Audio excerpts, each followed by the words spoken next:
The rain hammered against the tinted windows of the sleek black Mercedes, each droplet exploding like tiny grenades on the glass. I pressed my palm against the leather seat, feeling the cool material beneath my fingertips, trying to ground myself in something real, something tangible. The air inside the car smelled of expensive cologne, cedar and bergamot, mixed with the faint metallic tang of tension that seemed to cling to everything around him. I said, "I'm fine, Jay." My voice came out smaller than I intended, barely audible over the storm outside. He didn't respond. His jaw was set in that way I'd come to recognize over the past 3 months. Tight, controlled, dangerous. His fingers drummed once against the steering wheel, a single gesture that somehow conveyed more menace than any raised voice could. In the driver's seat beside us, Mr. Choi sat perfectly still, eyes fixed forward, pretending we didn't exist. That was his job, I supposed. To drive, to protect, to see nothing. I shouldn't have been here. I should have been in my cramped studio apartment in Koreatown, the one with the leaking faucet and the neighbor who played saxophone at 2 a.m. I should have been curled up with instant ramen and a book, living my invisible little life as a waitress at Pearl Garden, serving dim sum to families who never really saw me. But 6 weeks ago, I'd spilled jasmine tea on a man's custom Italian suit. 6 weeks ago, my entire world had tilted on its axis. I could still remember the weight of that porcelain teapot in my trembling hands, still feel the horror as the scalding liquid arced through the air in terrible slow motion. The restaurant had gone silent. Every server, every customer, every person in that space had frozen, watching the dark stain spread across pristine white fabric. I'd expected rage. I'd expected to be fired, maybe sued. What I hadn't expected was for the man to stand, to turn, and for his eyes, dark, endless, absolutely devoid of anger, to meet mine with an intensity that made my knees weak. "What's your name?" he'd asked, his accent thick, his voice like smoke. Sarah Chen." I'd barely managed to stammer it out. He'd studied me for a long moment, his head tilting slightly, as if I were a puzzle he was trying to solve. Then, without another word, he'd left a stack of bills on the table, far more than the cost of his meal or his ruined suit, and walked out, flanked by 2 men in dark suits who'd been sitting at adjacent tables. Men I hadn't noticed until they moved. I should have forgotten about it. Should have counted my blessings that I'd kept my job and moved on with my life. But the next night, he'd come back, and the night after that.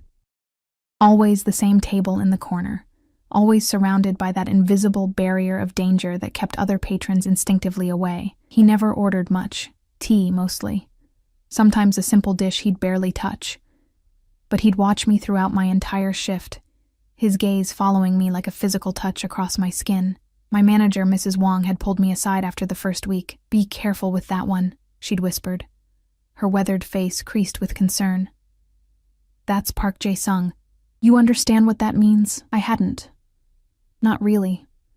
Not until she'd explained in hushed, frightened tones about the Park family, about their empire that stretched from Seoul to Los Angeles, about the businesses they controlled and the people who disappeared when they didn't pay their debts, about how the police looked the other way and politicians took their calls at midnight. I should have been terrified, should have requested different shifts, different sections, anything to avoid him. Instead, I'd found myself smoothing my hair before approaching his table, my heart racing every time those dark eyes locked onto mine. "You work too hard," he'd said one night, 3 weeks into his nightly visits. It was the first time he'd spoken to me beyond ordering tea. "I have bills to pay." I'd tried to keep my voice steady, professional. Everyone has bills. Not everyone works themselves to exhaustion. His fingers had wrapped around the delicate teacup, and I'd found myself staring at his hands, strong, elegant, with a thin white scar across his knuckles. "When does your shift end?" "Mr. Park, Jay." The correction was soft but absolute. "My name is Jay." That had been the beginning. Or maybe the beginning was when I spilled the tea. Or maybe it was something older, something written in stars or fate or whatever forces conspired to throw a nobody like me into the orbit of a man like him. Now sitting in his car, his fortress on wheels, I could feel that same inexplicable pull, even as my rational mind screamed at me to run. You don't understand the danger you're in. Jay's voice cut through my thoughts, sharp and cold. Do you think this is a game, Sarah? Do you think I keep you close for entertainment? You're the one who keeps showing up, I shot back, surprising myself with the flash of defiance. You're the one who insisted on driving me home every night. You're the one who, because you have no sense of self-preservation. The words exploded from him, and suddenly his hand was gripping the back of my seat. His body twisted toward me, Mr. Choi's shoulders tensed. But he didn't turn around. Do you know what I found today? Do you want to know what my men discovered? My mouth went dry. What are you talking about? Your ex-boyfriend. Jay's eyes bored into mine. Danny Lee, the one you told me about. The one who stole from you and disappeared 2 years ago. My chest constricted. I hadn't thought about Danny in months, had tried to bury that humiliation as deep as possible. The man who'd promised me forever, who'd taken every dollar from our joint account and vanished, leaving me with nothing but debt and a broken heart. What about him?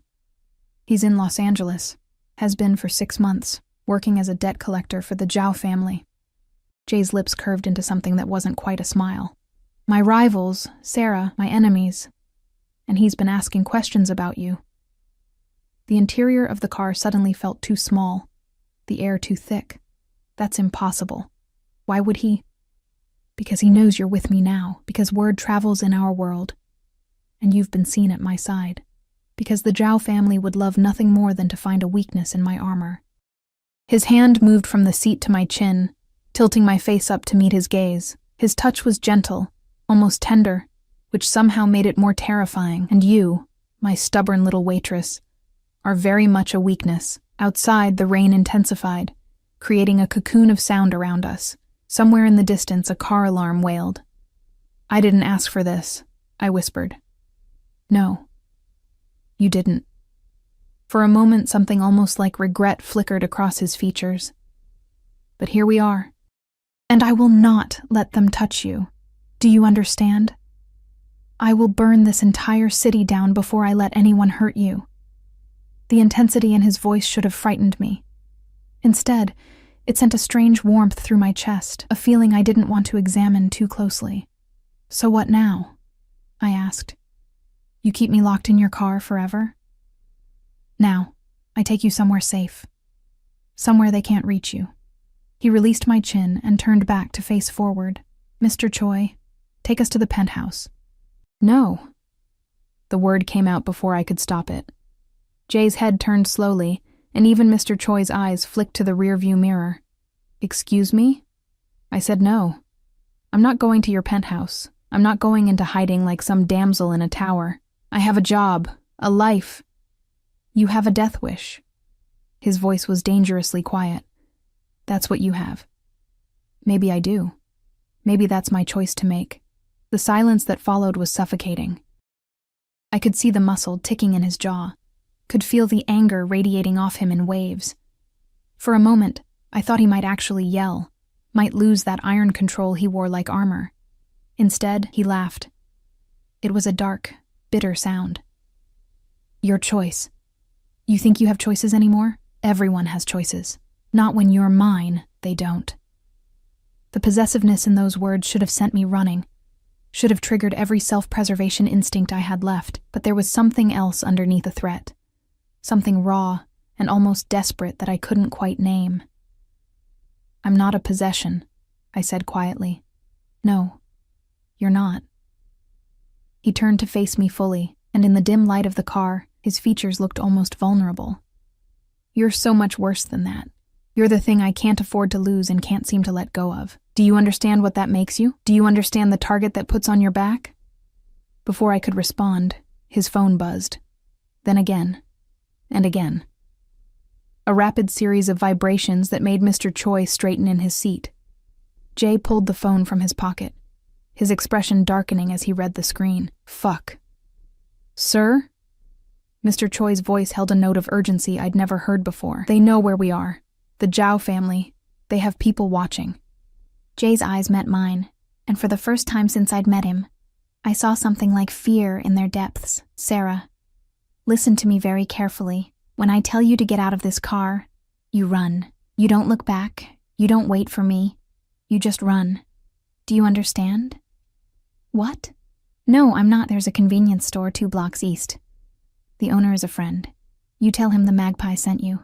He'll keep you safe until I can— Jay? What's happening, Sarah? He grabbed my shoulders, his grip almost painful. Promise me. Promise me you'll run. The fear in his eyes terrified me more than anything else could have. I promise. He held my gaze for one more heartbeat, and in that moment, I saw everything he wasn't saying. The regret, the longing, the terrible truth that neither of us wanted to acknowledge. Then his expression hardened, and he was all business again. Mr. Choi. When I give the signal, he never finished the sentence. The first gunshot shattered the rear window, sending glass exploding into the car like deadly rain. I screamed, throwing my arms over my head as Jay's body covered mine, pushing me down into the seat. More shots followed, a rapid staccato that punched through metal and leather. Get out of the car! Jay's voice was a roar in my ear. Sarah, get out of the car now! I can't leave you! Go! His hand found the door handle, shoving it open. Rain and gunfire and chaos rushed in. Mr. Choi was returning fire through his shattered window, his movements precise and mechanical. And Jay was pushing me, forcing me out into the storm, his body still shielding mine. My feet hit the wet pavement, thunder cracked overhead, or maybe it was more gunfire, I couldn't tell anymore. Everything was noise and terror and the feeling of Jay's hand releasing mine. Run, he commanded, and something in his voice broke through my paralysis. I ran. Behind me I heard more shots, heard shouting in Korean, heard the squeal of tires and the crunch of metal, but I didn't look back. I couldn't. My feet pounded against the sidewalk, my breath coming in ragged gasps, my clothes already soaked through from the rain. And then, cutting through the cacophony of the storm, I heard them. Sirens, police sirens growing closer, their wailing cry filling the street like the voice of judgment itself. I stumbled, catching myself against a brick wall, my legs shaking so badly I could barely stand. Part of me wanted to run back, to find Jay, to make sure he was alive, but his command echoed in my mind.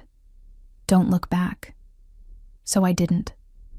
I pushed away from the wall and kept running, the sirens growing louder behind me, my heart hammering against my ribs like a trapped bird. 2 blocks east, he'd said.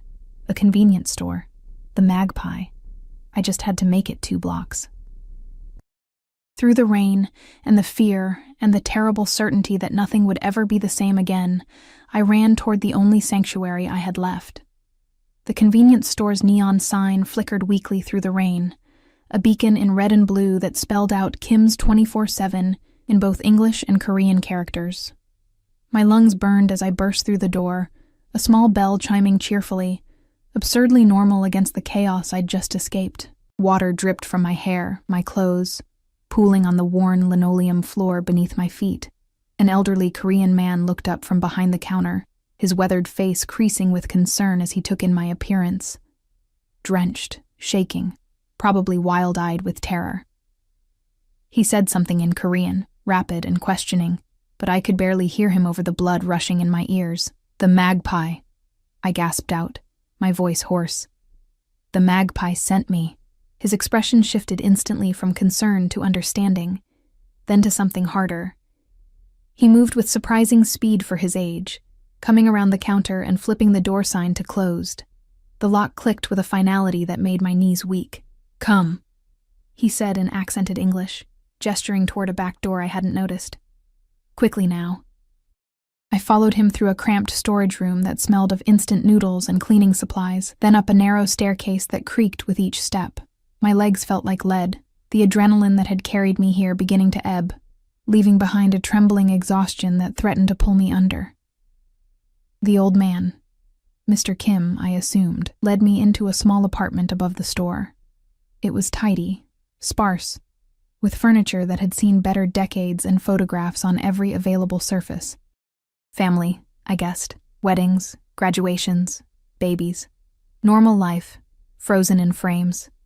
Sit, he commanded, pointing to a worn sofa covered in a crocheted blanket. You are bleeding. I looked down at my hands, surprised to see blood mixed with the rainwater. Small cuts from the shattered glass, nothing serious, but they stung now that I noticed them. I'm fine. I need to know if he's okay. Park Jae-sung. Is there a way to... You do nothing. Mr. Kim's voice was firm as he disappeared into what I assumed was a bathroom. The magpie knows what he is doing. He has survived worse than this. Had he? The memory of those gunshots, the way Jay had covered my body with his own, the sound of metal tearing through metal. It all played on repeat in my mind. What if he was hurt? What if he was... No. I couldn't think like that. Mr. Kim returned with a first aid kit that had seen considerable use. He sat beside me, taking my hands in his surprisingly gentle grip, and began cleaning the cuts with antiseptic that burned. I welcomed the pain. It gave me something to focus on besides the sirens that I could still hear in the distance, growing fainter now but no less ominous. How long have you known him? I asked, needing to fill the silence with something other than my racing thoughts. Long time. Very long time, Mr. Kim's hands worked efficiently, applying small bandages to the deeper cuts. I knew his father before him, good man, Jae-sung's father. Hard man, but good. Understood loyalty, honor. The son, he is same but different. More dangerous, maybe. More... He paused, searching for the word. More feeling. This can be weakness in his world. What happened to his father? Mr. Kim's hands stilled for a moment. Same thing that happens to all men in this life eventually. He made enemies. He trusted wrong person. He died. He resumed his work, his voice dropping lower. Jae-sung was 17, just boy. But he had to become man very fast.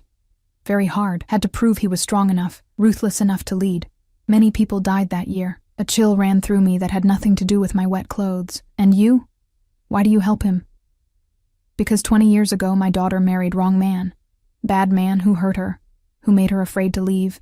I am just old shopkeeper. What could I do? His eyes met mine, and I saw old pain there, old rage. But Jae-sung's father, he heard about this. And one day, the bad man disappeared. My daughter, she could start new life. Some debts, they cannot be repaid with money. He finished bandaging my hands and stood, moving to a small kitchen area where he began heating water for tea. I watched him, trying to process everything. The violence, the fear, the strange code of honor that seemed to govern Jay's world. A world where people disappeared, where loyalty was currency, where a spilled teapot could change everything. You love him, Mr. Kim said. Not a question, but a statement. I barely know him. That is not what I asked. I didn't have an answer for that. How could I love someone who terrified me? Someone whose very presence in my life had painted a target on my back. Someone who commanded fear and loyalty in equal measure, who could order deaths with a phone call, who lived in shadows and violence. But I remembered the way he'd looked at me in the car, the desperation in his voice when he told me to run, the way he came back to that restaurant night after night, as if I were a puzzle he needed to solve, the gentle way he'd touched my chin, even as he spoke of burning cities. It doesn't matter what I feel, I said finally. This isn't a fairy tale. Men like him don't end up with women like me. Mr. Kim made a sound that might have been agreement or disagreement. I couldn't tell. The kettle began to whistle, and he poured hot water over tea leaves, the familiar ritual somehow soothing. He handed me a cup, and I wrapped my bandaged hands around it, letting the warmth seep into my cold fingers. My wife, he said, settling back into a chair across from me. She was daughter of very wealthy family. I was nobody. Poor boy who worked in her father's factory. But she saw something in me, and I saw everything in her. Her family, they said no. They said I was not good enough, would never be good enough. They were right, maybe. But we loved each other, and that was enough for us. He gestured to one of the photographs on the wall, a young couple, radiant with happiness despite their simple clothing. 43 years we were married. 43 years before cancer took her. And I would do it all again, every hard day, every struggle, for those years with her. That's different, I protested weakly. You weren't... Jay isn't... dangerous? Yes, he is. But you knew this before you got in his car tonight. You knew this when you didn't quit your job, didn't change shifts, didn't run away when you had chance. His gaze was knowing, uncomfortably perceptive. We do not choose who we love, girl. We only choose what we do about it. Before I could respond, a phone rang. Not mine, but an old landline mounted on the wall. Mr. Kim rose quickly, answering in Korean. His side of the conversation was brief, mostly listening, his expression carefully neutral. When he hung up, he turned to me. He is safe. Some injuries, but nothing serious. The police, they arrived too quickly for Zhao family to finish what they started. Sometimes corruption works in our favor, yes? A small smile crossed his face. He wants you to stay here tonight. Tomorrow he sends someone to bring you to safe house. Relief flooded through me so intensely that tears pricked at my eyes. Can I talk to him? He says not safe. Phone lines. They can be listened to, but he says, Mr. Kim hesitated, something almost like amusement in his eyes. He says you are a stubborn woman who does not listen, and this makes him crazy, but he would not change it. And he says you are brave, more brave than you know. The tears spilled over then, and I couldn't stop them. The fear, the adrenaline, the impossible situation I'd found myself in. It all came crashing down at once. I set the teacup down before I could drop it, my shoulders shaking with silent sobs. Mr. Kim didn't try to comfort me with words or touches. He simply let me cry, occasionally refilling my tea, a quiet presence that somehow made it easier to fall apart. Eventually, the tears subsided, leaving me hollowed out and exhausted. Mr. Kim showed me to a small bedroom. His daughter's, I guessed, from the feminine touches that remained despite her absence. The bed was made with clean sheets that smelled of lavender, and there were folded clothes on the dresser. Something for me to change into, I realized. Sleep, Mr. Kim said from the doorway. Tomorrow, things will be more clear. But sleep didn't come easily. I changed into the borrowed clothes, soft cotton that was slightly too large, and lay in the unfamiliar bed, listening to the rain that had softened to a gentle patter against the window. Every sound made me jump. Every car that passed below made my heart race. I kept seeing Jay's face in those final moments, the fear in his eyes that he'd tried so hard to hide. You're mine, he'd said. Not a question, not a request. A statement of fact, of possession, of something deeper and more complicated than either of us wanted to acknowledge. Was I, though? Was I really his? And more terrifyingly, was he mine? Somewhere around 3 a.m, I finally drifted into a fitful sleep filled with fractured dreams, gunshots and sirens, Jay's voice calling my name, the feeling of running through endless rain with no destination in sight. I woke to morning light filtering through thin curtains and the smell of cooking food. For a moment, I didn't remember where I was, my heart lurching with panic before the events of the previous night came flooding back. Mr. Kim had prepared breakfast, simple but filling. Rice, kimchi, fried eggs, and more tea. We ate in comfortable silence, and I found myself grateful for his presence, for the normalcy of this small ritual in the midst of chaos. When will they come for me? I asked, setting down my chopsticks. Soon. Maybe 1 hour, maybe 2. He studied me across the table. You could still run, you know. I would help you. New city, new name, new life. Jae-sung. He would be angry, but he would let you go if that is what you truly wanted. Would he? Somehow I doubted that. The possessiveness in his voice, the way he'd said I was his. Men like Jay didn't let go of what they considered theirs. But more than that, I didn't want to run. The realization settled over me with surprising clarity. Despite the danger, despite the violence, despite every rational reason to disappear, I wanted to see him again, needed to see with my own eyes that he was alive, that the bullets hadn't found their mark. I'm not running, I said. Mr. Kim nodded, as if he'd expected nothing less. Then you must be strong. The life you are choosing, it is not easy one. There will be blood, always blood. There will be fear and danger, and times when you wish you had run, but there will also be— He paused, his eyes distant with memory. There will be moments of such love, such fierce devotion, that it makes all the rest bearable. This is what you must decide. Is he worth it? Before I could answer, there was a knock at the door downstairs.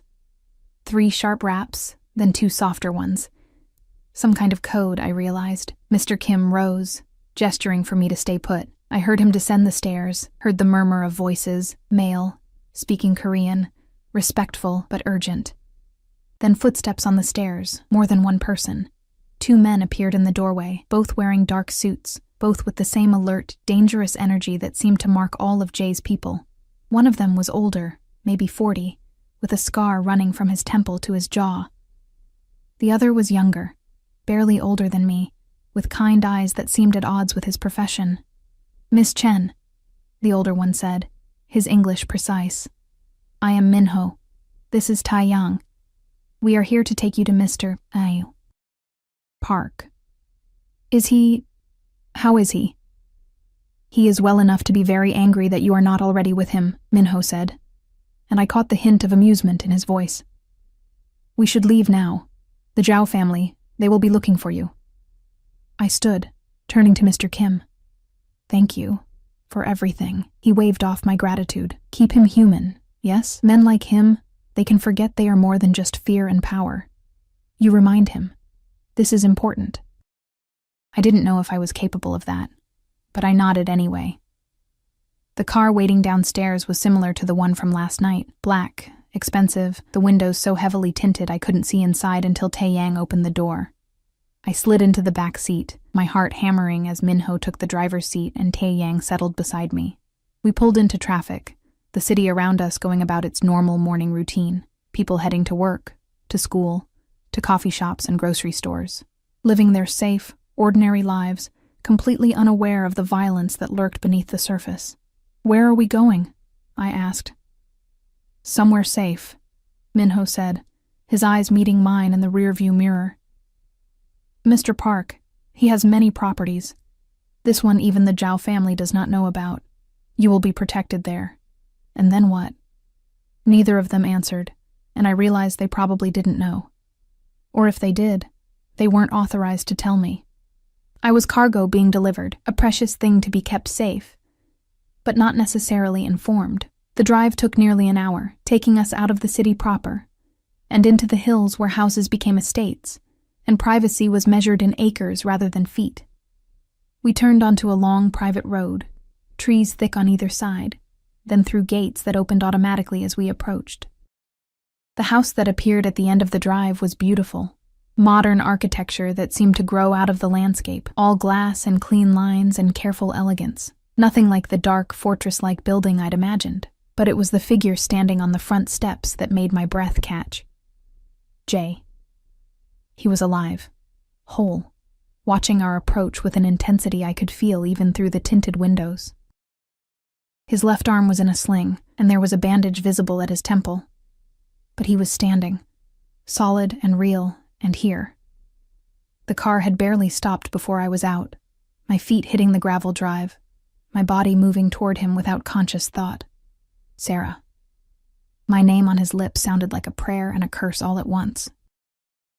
And then I was in front of him, my hands reaching up to touch his face, to confirm he was real, that the bullets hadn't taken him from me before I'd even had the chance to understand what he meant to me. "You're hurt," I whispered, my fingers carefully avoiding the bandage.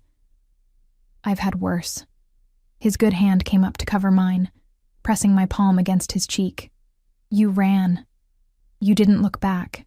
You followed my instructions. Did you think I wouldn't?" "Yes." The admission was raw, honest. "You are so stubborn, so determined to fight me on everything I thought."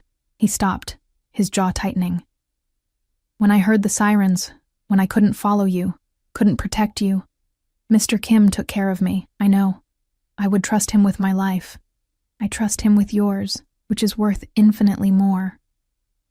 His hand slid from mine to cup my face, his thumb tracing my cheekbone. "Sarah, what you saw last night, what happened, that is my world. That is what being near me means. Blood and bullets and always looking over your shoulder. If you want to leave, if you want Mr. Kim to help you disappear, I will not stop you. It will destroy me, but I will let you go." I should have said yes, should have taken the escape he was offering. But standing there in the morning light, his hand warm against my face, his eyes holding mine with an intensity that made my knees weak, I knew my answer. I'm not going anywhere. Something fierce and possessive flashed in his eyes. You understand what you are saying, what you are choosing?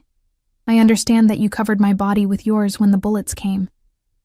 I understand that you made sure I had a safe place to run to. I understand that I hesitated, then decided honesty was all I had left to give. I understand that I should be terrified of you, but instead, I'm only terrified of losing you. For a long moment, he simply stared at me, and I could see the war raging behind his eyes. The desire to keep me, to claim me, fighting against the knowledge of what that would cost us both. Then he pulled me against him, his good arm wrapping around me with a strength that spoke of desperation and relief, and something dangerously close to love. Then you are mine, he breathed against my hair, and God help anyone who tries to take you from me. Standing there in his arms, surrounded by the walls and guards that would become my new prison, I realized I had made my choice. Now, I just had to survive it. The house was even more stunning inside than out. All open spaces and natural light, with art on the walls that probably cost more than I'd earn in a lifetime. But it was the view that stole my breath. Floor-to-ceiling windows overlooked the city sprawling below, a glittering expanse that looked almost peaceful from this height, hiding all its violence and secrets. You'll stay in the east wing, Jay said, his hand resting at the small of my back as he guided me through the space. Despite his injury, he moved with that same fluid grace, though I noticed the slight tension around his eyes that spoke of pain he was trying to hide. Your room has its own bathroom, sitting area. Anything you need, just ask. Minho will assign someone to... Assign someone? I stopped walking, turning to face him. Like a guard? Like protection. His expression was carefully neutral. The Zhao family knows about you now, Sarah. They will be looking for opportunities. So I'm a prisoner here.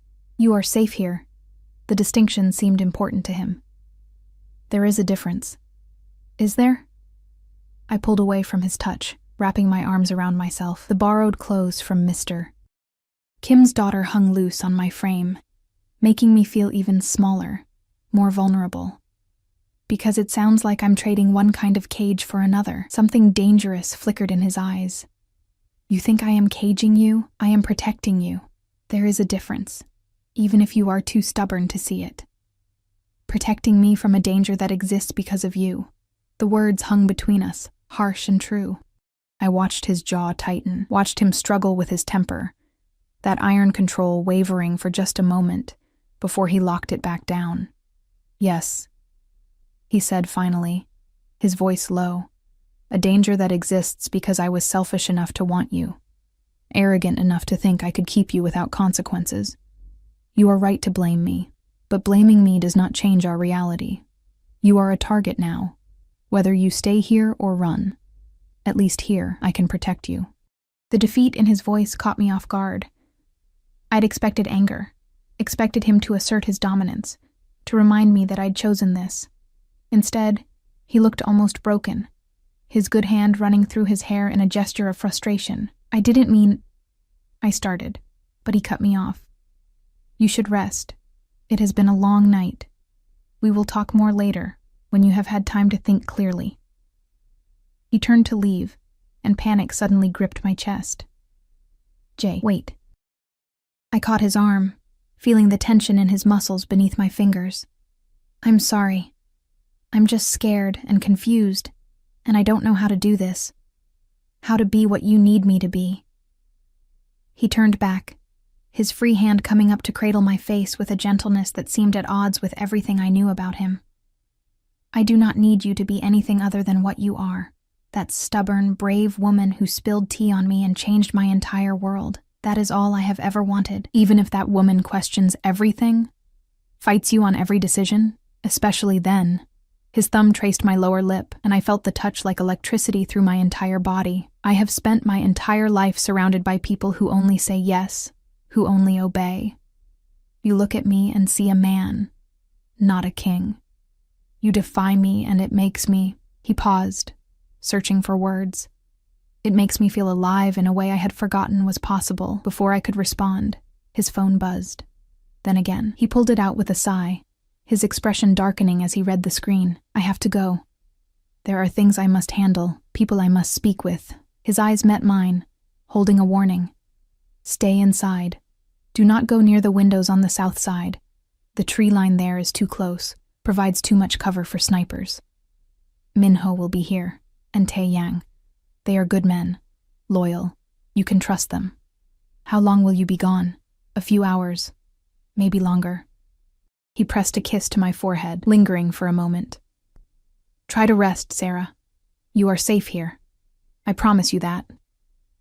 Then he was gone, leaving me standing in this beautiful prison, wondering how my life had spiraled so completely out of control in just a matter of weeks.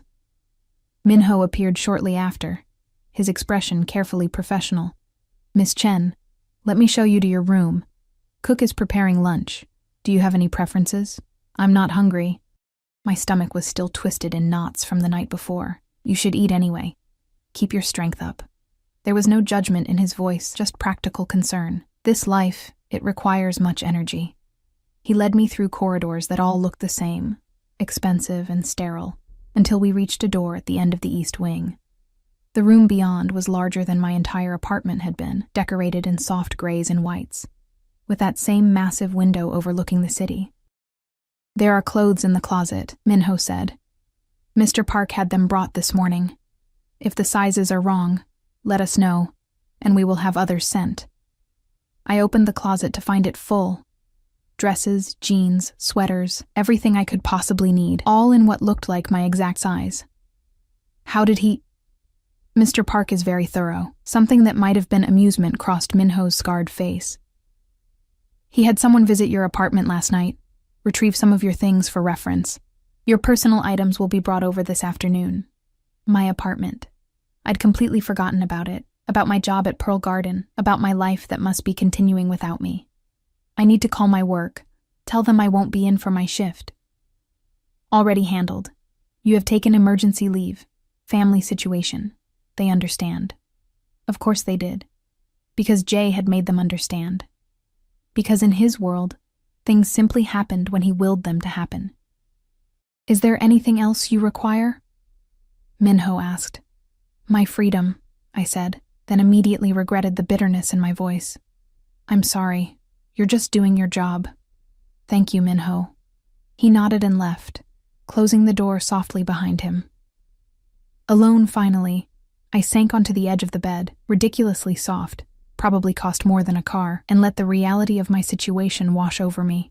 I was in a mansion in the hills, protected by armed guards, kept safe from enemies I'd never known existed until yesterday. The man I'd developed feelings for, the man who'd covered my body with his own when bullets flew, was a crime lord, someone who made people disappear, who lived in a world of violence and blood, and I'd chosen to stay. The absurdity of it would have made me laugh if I wasn't so close to crying.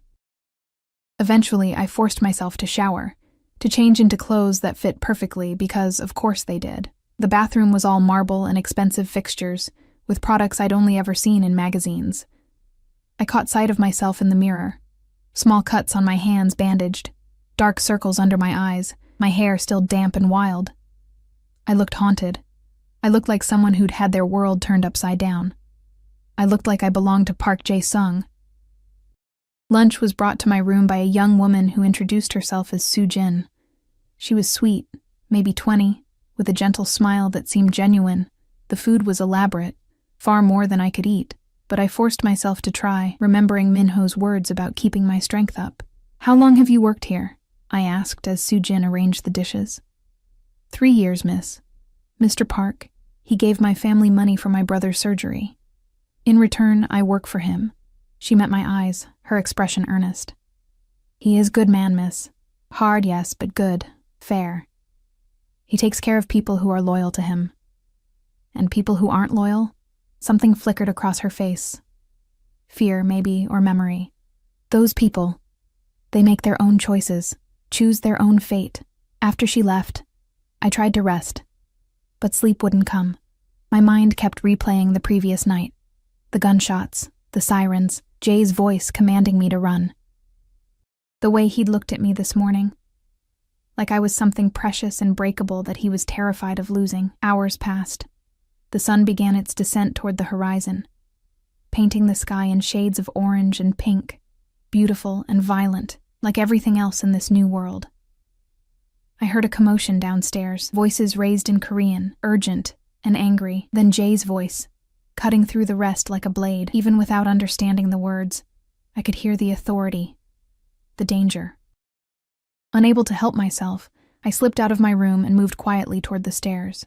The house was built in a way that sounds carried, and I could hear the conversation more clearly now, though it was still in Korean. But the tone was unmistakable, an argument, with Jay clearly winning. "Sarah." Tae-young's voice made me jump. He'd appeared silently at my elbow, his kind eyes holding a warning. "You should not be here. What's happening? Is everything okay?" "Business." "Nothing for you to worry about," but his expression said otherwise. "Come, I will take you back to your room." "I'm not a child to be sent to my room, Tae-young." He had the grace to look uncomfortable. "No, miss. But Mr. Park, he would want you away from this. It is ugly business, not for..." "Not for what? Not for women? Not for outsiders?" I kept my voice low, aware that we could be overheard. "I'm already involved, whether any of you want to admit it or not. Those bullets last night were meant for Jay, but they could have just as easily hit me. I deserve to know what's happening." Tae-young studied me for a long moment, clearly torn between his orders and what he personally believed was right. Finally, he sighed. "Wait here. I will ask Mr. Park if he will see you." He descended the stairs, and I watched as he approached the group of men gathered in what looked like a study. Jay stood at the center, his injured arm still in its sling, but his posture radiating power nonetheless. He listened to whatever Tae-young said, his eyes immediately finding me where I stood at the top of the stairs. For a moment, I thought he would refuse, would have me dragged back to my room like the prisoner I was trying so hard not to be. But then he said something to the other men. A dismissal, I guessed, because they began filing out, though not without casting curious glances in my direction. When the room was empty except for him and Minho, Jay gestured for me to come down. I descended slowly, acutely aware of my borrowed clothes, my bandaged hands, the fact that I was completely out of my depth here. But I held my head high, refusing to let my uncertainty show. "You should be resting," Jay said when I reached him, though there was no real anger in his voice. "I can't rest while I don't know what's happening, while I'm being kept in the dark like some delicate flower that might wilt under harsh truths." Something that might have been respect flickered in his eyes. "You want harsh truths, Sarah? Very well. The Zhao family has put a price on your head. $5 million to anyone who can deliver you to them alive. Half that for information leading to your location. Every criminal, every desperate person in this city now has a reason to hunt you." The number stole my breath. 5 million. Why would I possibly be worth? "Because you are mine. Because taking you from me, hurting you, using you, it would be the ultimate humiliation. It would show that I am weak, that I cannot protect what belongs to me. In my world, perception is everything. Show weakness once, and enemies will swarm like sharks to blood. So what do we do? We?" He moved closer, his good hand reaching out to tuck a strand of hair behind my ear. "There is no we in this decision, Sarah. I have already decided what I will do. I will find everyone involved in last night's attack. I will make them pay in ways that will serve as a lesson to anyone else who thinks to target you. And then I will eliminate the Zhao family entirely. You're talking about killing people. I am talking about war." His voice was matter-of-fact, as if discussing something as mundane as the weather. "A war they started the moment they put a price on your head. This is who I am, Sarah. This is what I do. If you cannot accept that, I can accept it." The words came out stronger than I felt. "I don't have to like it, but I can accept it. What I can accept is being locked away, kept ignorant, treated like I'm made of glass." He studied me for a long moment, something shifting in his expression. "You are unlike anyone I have ever known. Is that a good thing? I do not know yet," but the corner of his mouth quirked up in what might have been the ghost of a smile. "Come. There is something I want to show you." He led me deeper into the house, past rooms I hadn't seen yet, until we reached a door that required both a key card and a fingerprint scanner. The level of security made my pulse quicken, wondering what could possibly need such protection. The room beyond was nothing like I'd expected. Instead of weapons or money or the dark criminal enterprise tools I'd imagined, it was an office, but one that felt lived in, personal. Books lined the walls, their spines worn from use. A desk sat near the window, covered in papers and photographs. And on one wall, a massive board covered in pictures, strings connecting them in patterns I couldn't immediately decipher. "This is where I work when I need to think," Jay said, watching my reaction carefully. "Where I plan, strategize. No one comes in here without my permission. Not even Minho." "Why are you showing me this?" "Because you asked not to be kept in the dark." He moved to the board, gesturing to the web of connections. "This is the Zhao family structure. Every member, every business they control, every alliance they have made. I have been building this for 3 years, waiting for the right moment to dismantle them." I moved closer, studying the faces. Some were old, weathered by time and violence. Others were young, barely more than teenagers. "These are all your enemies?" "Some. Others are simply caught in the middle, people who work for the Zhaos but have no real loyalty, who stay out of fear or necessity." His finger traced one of the strings.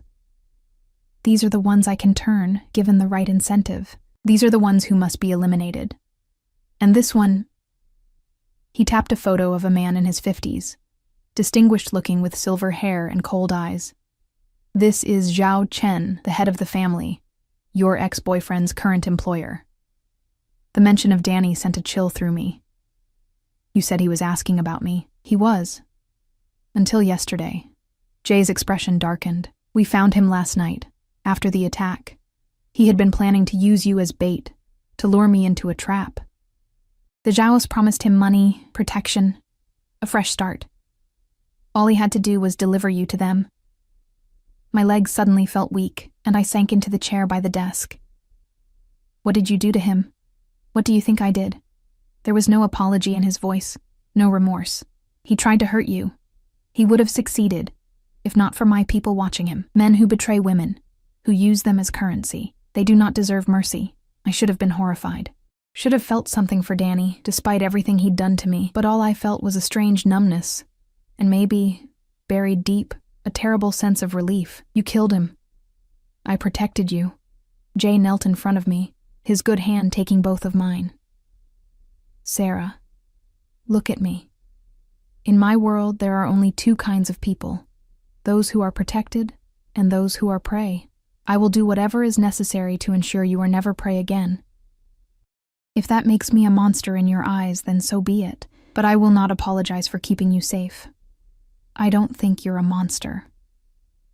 The words came out as a whisper, but they were true. "I think you're dangerous and frightening and probably going to drive me insane. But I don't think you're a monster." Something in his expression softened. "Then what am I?" "Mine," I said, echoing his words from earlier. "If I'm yours, then you're mine too. That's how this works, isn't it?" His eyes widened slightly, surprise flickering across his features before being replaced by something fierce and possessive. "You have no idea what you are saying, what claiming me means. Then tell me.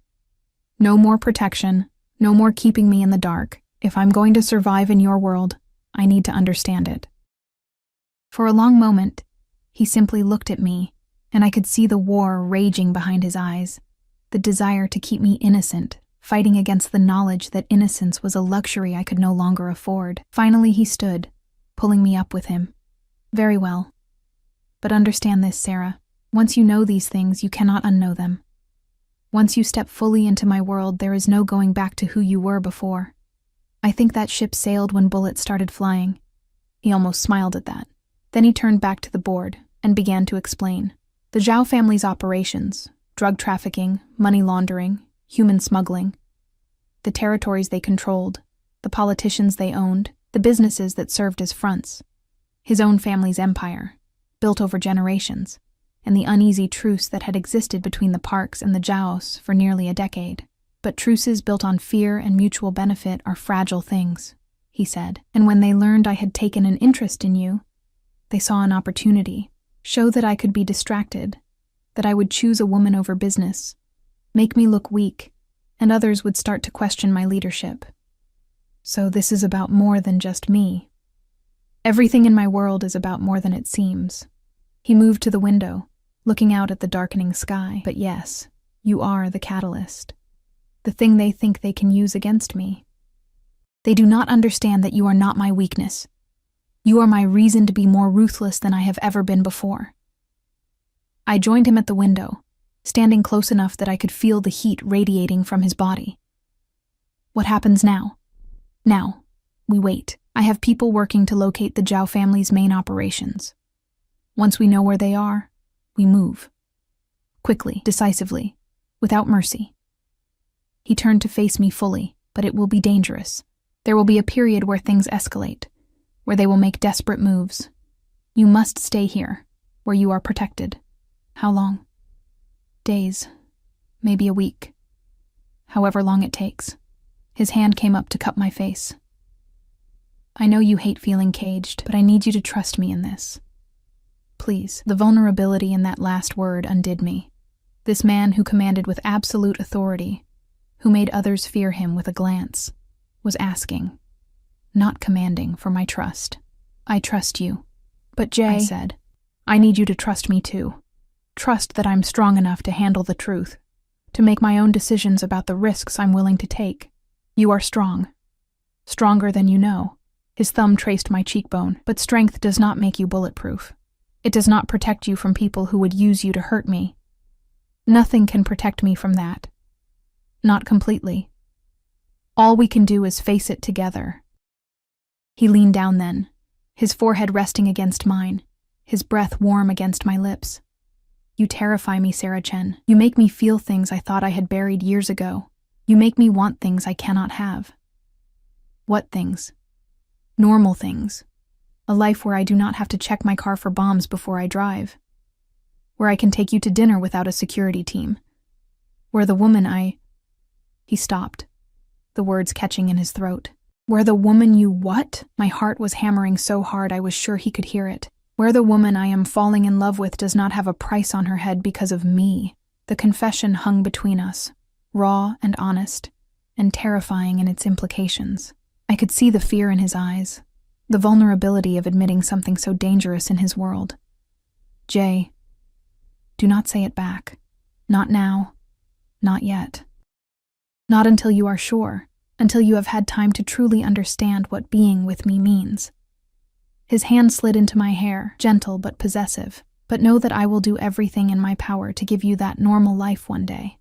To make you safe enough that you can choose me without fear. Before I could respond, his phone buzzed. He pulled it out with a curse, reading the message, his expression hardening. What is it? The Zhaos. They have made their move. He was already heading for the door, his entire demeanor shifting into something cold and focused. Minho, Tae Yang, we leave in 5 minutes. I'm coming with you, I said, following him. Absolutely not. Jay, you're injured. Your arm is fine. And you are staying here where you are safe. This is not negotiable, Sarah. His voice held that edge of command that made others instantly obey. But I wasn't others. Everything with us is negotiable. Or have you forgotten that I don't just say yes like everyone else in your life? He turned on me so fast I nearly stumbled back. This is not a game. This is not about your independence or proving a point. The Zhaos have attacked one of my warehouses, the one where I keep my most valuable assets.